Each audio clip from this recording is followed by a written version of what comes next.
2019-এর লোকসভা নির্বাচনের তুলনায় এবারের নির্বাচনে শতাংশের নিরিখে বহরমপুর লোকসভা কেন্দ্রে তৃণমূল কংগ্রেসের ভোট খুব বেশি না বাড়লেও ভোটের ফলাফল বিশ্লেষণ করে দেখা যাচ্ছে 2019-এর লোকসভার তুলনায় বিজেপির ভোট বহরমপুর কেন্দ্রে প্রায় 2.5 গুণ বৃদ্ধি পেয়েছে।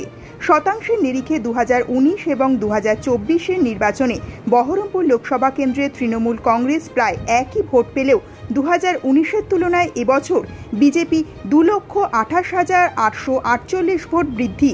বহরমপুর লোকসভা কেন্দ্রে 5 বারের কংগ্রেস সাংসদ অধীর চৌধুরীর পরাজয়ের অন্যতম কারণ বলে বিশেষজ্ঞদের মত। যদিও কংগ্রেসের ভোট কেটে নিজে পরাজিত হওয়ার পর বিজেপি প্রার্থী ডাক্তার নির্মল সাহাকে গেরুয়া দলের অফিসেও আর দেখা যায়নি বলে খবর, আর তাতেই সমাজ মাধ্যমে বিজেপি প্রার্থীকে ভোট কাটুয়া বলে টিপ্পনী করা শুরু হয়েছে। পাশাপাশি বিজেপি প্রার্থীর ভোট বৃদ্ধিকে অধীর চৌধুরীর পরাজয়ের অন্যতম কারণ বলে স্বীকার করে নিয়ে মুর্শিদাবাদ জেলা কংগ্রেস মুখপাত্র জয়েন্দ্র দাস বলেন, এবারের লোকসভা নির্বাচনে বহরমপুর কেন্দ্রে বিজেপি এবং তৃণমূলের মধ্যে একটি অলিখিত জোট হয়েছিল।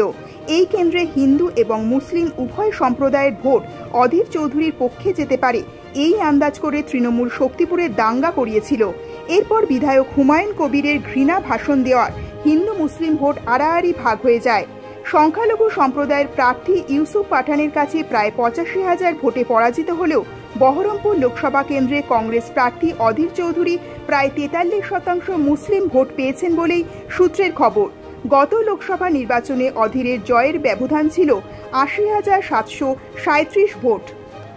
বহরমপুর কেন্দ্রে বিজেপি এবং কংগ্রেস প্রার্থীর মধ্যে হিন্দু ভোট ভাগ হয়ে যাওয়ার লাভ যে তৃণমূল কংগ্রেস প্রার্থী পেয়েছেন তা আড়ালে আবডালে স্বীকার করেছেন জেলা তৃণমূলের প্রায় সমস্ত শীর্ষ নেতা।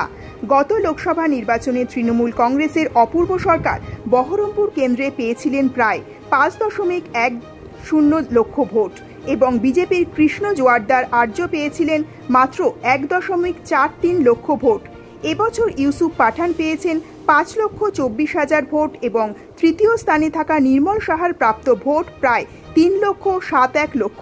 যদিও এই কেন্দ্রে গতবারের তুলনায় প্রায় 1.5 লক্ষ ভোটার বৃদ্ধি পেয়েছে, তবে বহরমপুর কেন্দ্রে কংগ্রেসের ভোট কেটে তৃণমূলকে কিছুটা সুবিধা করে দেওয়ার অভিযোগ থাকলে আর কোনো রাজনৈতিক মন্তব্য করতে রাজি হননি নির্মল সাহা। বিজেপি সূত্রের খবর, পরাজিত হওয়ার পর তাকে আর কোনো রাজনৈতিক কর্মসূচিতে বা দলীয় কর্মীদের পাশে দেখাও যায়নি। ডাক্তার নির্মল সাহা আবার আগের মতো রোগী দেখা শুরু করেছেন। বিজেপির বহরমপুর সাংগঠনিক জেলা সভাপতি শাখারব সরকার বলেন, নির্মল সাহা আমাদের বিজেপি পরিবারের সদস্য এবং উনি কাজের মধ্যেই রয়েছেন। এবারের লোকসভা নির্বাচনে তার ফলাফলে আমরা উজ্জীবিত। বরং তৃণমূলের জয়ী প্রার্থী ইউসুফ পাঠানকে বাজারে আর দেখতে পাওয়া যাচ্ছে না। বহরমপুরের বিজেপি বিধায়ক সুব্রত মৈত্র বলেন, অধীর চৌধুরী একজন পূর্ণ রাজনৈতিক ব্যক্তিত্ব, কিন্তু আমাদের দলের প্রার্থী ভিন্ন পেশা থেকে এসে মতাদর্শের কারণে বিজেপির প্রার্থী হয়েছিলেন। উনি একজন সজ্জন ব্যক্তি, তবে ভোটের ফলাফল বার হওয়ার পর উনি নিজের ভবিষ্যৎ কর্মপন্থা নিয়ে দলকে কিছু জানিয়েছেন কিনা আমার জানা নেই।